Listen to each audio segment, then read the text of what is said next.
प्रसन्न चिन्ह का चरित्र है औरंगजेब का। तो औरंगजेब के बारे में आप बहुत सारी रील्स भी देखते होंगे, क्योंकि पिछले समय पर जब आपका विवाद हुआ और मूवी आई छावा, तो वहाँ पर बहुत सारे लोगों ने औरंगजेब को डिफेंड करने का प्रयास किया। बहुत सारे लोगों ने बताया औरंगजेब तो ऐसा व्यक्ति था जो बहुत हिंदू मंदिरों को दान भी देता था। तो मतलब वो रियल कैरेक्टर क्या है औरंगजेब का, उसको आज हमें समझना है कि किस तरह से उसने शासन किया।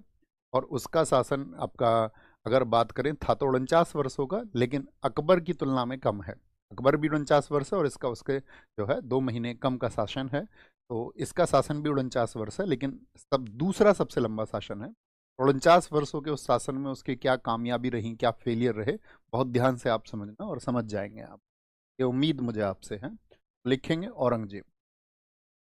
बताएं भाई साहब, औरंगजेब कब से कब तक गद्दी पर रहा था? औरंगजेब गद्दी पर किस वर्ष बैठा? तो उसका पहला राज्याभिषेक जो हो गया था आप सबको पता होना चाहिए। पहला राज्याभिषेक उसका 1658 में हुआ था और 49 वर्षों तक अर्थात 1707 तक वो शासक रहा। 1707 AD। बहुत धैर्य के साथ में समझना और लिखें। उसका जन्म ये भी मैं आपको कल बता चुका। औरंगजेब के अगर जन्म की हम बात करते हैं तो 3 नवंबर 1618 AD में उसका जन्म हुआ। ठीक है। और जन्म के बाद में अगर हम बात करें उसकी जो उपाधि है, उपाधि यानी उसके कौन कौन से टाइटल्स थे। टाइटल्स तो उपाधि उसकी है, एक तो उसको बोला जाता है बहादुर। बहादुर नाम से किस मुगल शासक को जाना जाता है? एक उसको बोलते हैं जिंदा पीर। जिंदा पीर। एक इसी का नाम है आपका आलमगीर। आलमगीर। और इसी का नाम है आपका, इसी का नाम है शाही दरवेश। शाही दरवेश। बहादुर। बहादुर। जिंदा पीर। जिंदा पीर। आलमगीर। आलमगीर। और शाही दरवेश। शाही दरवेश। ये उसके टाइटल हैं। ठीक है। देखो, जिंदा पीर उसको मतलब आलमगीर या जिंदा पीर उसको कहने का कारण क्या है? क्योंकि औरंगजेब का ये मानना था कि जो शरीयत का कानून है, यानी कि जो आपका कुरान में लिखा हुआ है, उसका अक्षरश पालन होना चाहिए। यानी कि वर्ड टू वर्ड जो लिखा हुआ है वही पालन करना है। इसी वजह से उसको कहा गया आपका जिंदा पीर। तो शाही दरवेश मैंने एक राजा और बताया था आपको, कौन था जिसको दरवेश राजा कहा जाता था? बताएंगे जरा। दिल्ली सल्तनत के समय पर मैंने आपको बताया था कि आपको एक होमवर्क भी मैंने दिया था कि इसके बारे में जरूर रिसर्च करना। तो दरवेश का मतलब था कि जो एकदम से पवित्र तरीके से जिए। जैसे कि औरंगजेब ने अपने पूरे जीवन भर में शराब नहीं पी।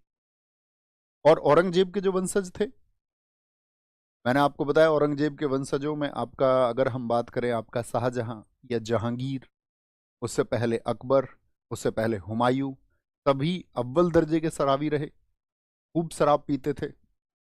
और ऐसी स्थिति की कि दिल्ली के दरबार के पास में बहुत सारे शराब के अड्डे खुल गए थे।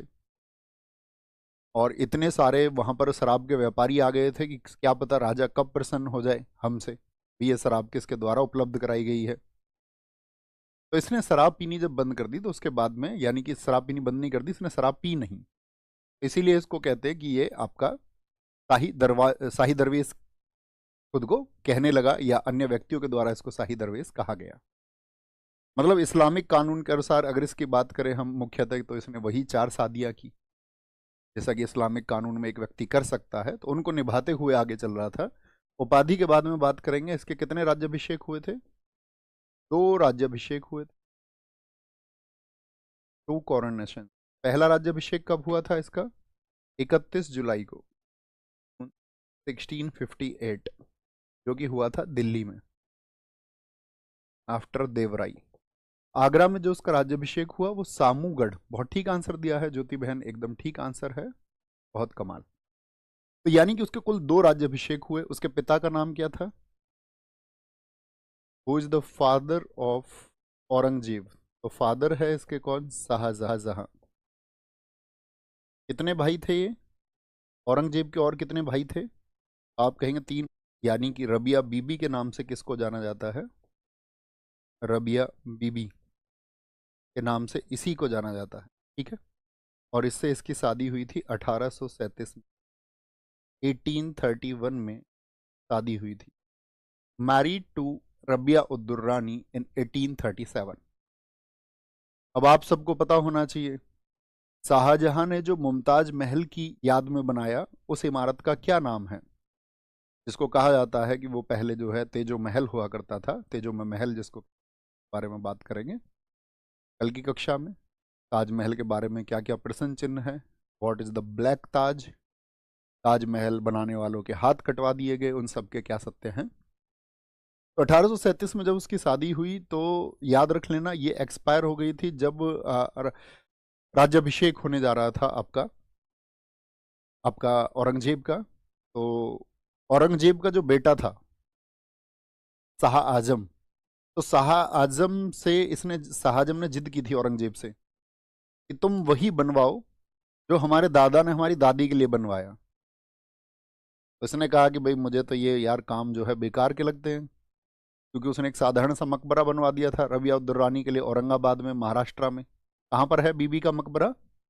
कल की कक्षा में जानेंगे इन सब चीज़ों को, क्या स्ट्रक्चर है, मैं आपसे पहले ही कह चुका हूँ। उसने कहा था वही बनाओ, तो कहते हैं कि उसके बाद में मना कर दिया औरंगजेब ने। तो औरंगजेब ने जब मना कर दिया तो वो जबरन लड़ गया शाह आजम, और 6 लाख रुपए प्राप्त किए उसने औरंगजेब से, और फिर खुद उसको बनवाया। तो वहाँ औरंगाबाद में उसको बोलते हैं ताज ऑफ साउथ, दक्षिण का ताजमहल, या ताजमहल की एक फूहड़ नकल, या नकली ताजमहल भी उसको कहा जाता है। आप देखकर ही पहचान जाओगे, हाँ भैया ये तो नकली ताजमहल ही है। ठीक है, कोई दिक्कत कोई परेशानी? बहुत बढ़िया, ठीक है।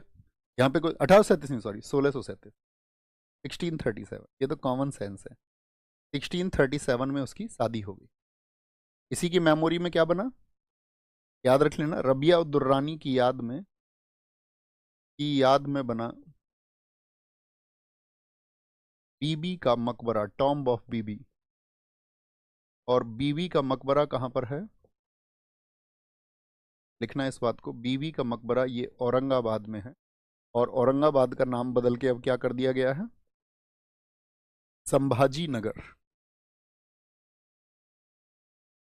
सॉरी संभाजी नगर। कहाँ पर स्थित है, किस राज्य में है? तो आप कहेंगे ये महाराष्ट्र में स्थित है, संभाजी नगर महाराष्ट्र।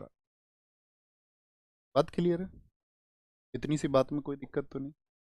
शिक्षक कौन है, किसने इसको कुरान का अध्ययन कराया? टीचर, टीचर ऑफ औरंगजेब, इसका शिक्षक है लतीफ़ सुल्तानपुरी। तो एक ईरानी विद्वान है लतीफ़ सुल्तानपुरी। अब कुछ क्वेश्चन रहेंगे मेरे आपसे, ताकि आप आगे की चीज़ समझ पाओ, ध्यान से सुनो। पहला प्रश्न तो साथी मेरा आप सब लोगों से ये है कि मुझे बताइए कि औरंगजेब ने उत्तराधिकार के युद्ध में अपने किस भाई को हराया था, मतलब मुख्य उसका प्रतिद्वंदी कौन था? कल की कक्षा में हमने जाना, मैंने कहा था वॉर तो 5 हुए थे। बहादुरपुर का वॉर हुआ, आपका सामूगढ़ हुआ, सामूगढ़ से पहले भी आपका कहाँ पर धर्मठ हो गया था, उसके बाद में खजुआ हुआ, और खजुआ के बाद में देवराई हुआ। तो कुल 5 युद्ध थे, जिसमें 3 मैंने आपको बताए बड़े महत्वपूर्ण युद्ध थे। तो अंतिम निर्णय हो गया था देवराई वॉर के बाद में, जो कि आपका लड़ा गया कहाँ पर, राजस्थान में। तो दारा शिकोह को उसने मतलब अपनी गद्दी से रिप्लेस कर दिया। अब उस समय पे दारा की स्थितियों पे थोड़ा विचार करना, यहाँ से क्वेश्चन बन जाते हैं कई बार। अगर मैं पूछूं जितने भी भाई बहन थे ये औरंगजेब, मैंने कहा था 7 जीवित रहे, 4 भाई और 3 बहन, तो सबसे बड़ा कौन है इन 7 में? तो सबसे बड़ी है इनमें जहान आरा, जहान आरा, जिसको शाह बेगम भी कहा जाता था, शाह बेगम। थोड़ा रेफरेंस लेना है इसका। शाह बेगम इसको कहा था शाहजहां ने, मतलब इसके पिता ने ही, शाहजहां ने। दरअसल में ये एक राजकुमारी ही थी। तो इससे पहले जो भी शाह बेगम होती थी वो सब होती थी राजा की पत्नी, मतलब कोई राजकुमारी अब तक शाह बेगम नहीं हुई। और कहते हैं कि जब डेथ हुई आपका शाहजहां की पत्नी मुमताज महल की 1631 में, उसके पास में उस समय पर 1 लाख तो ईरानी असरफियां, 6 लाख असरफिया का मतलब सोने की होती थी, और 6 लाख उसके पास मुगलिया असरफियां, और बहुत सारी जागीरें थीं। उस सब का 50% शाहजहां ने अपनी बेटी जहांआरा को दिया, और बाकी 50% में से चारों भाइयों को दिया, 12.5 12.5 12.5%। तो यानी शाहजहां का प्यार किससे ज्यादा है? जहांआरा से। और उस समय के इतिहासकार लिखते भी हैं कि अगर उस समय के शासन में ऐसी कोई व्यवस्था होती कि एक बेटी को गद्दी सौंपा जा सकता था, तो शाहजहां बेशक गद्दी अपनी बेटी जहांआरा को सौंपता। और यहां से बेटी का सिद्धांत समझना तुम, वो बेटियां भी ध्यान से सुन।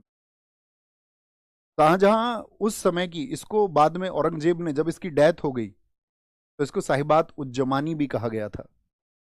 ये भी नोट करना, शाह बेगम किसको कहा जाता था? या साहिबात उज्जमानी, एरा ऑफ द लेडी, साहिबात उज्जमानी,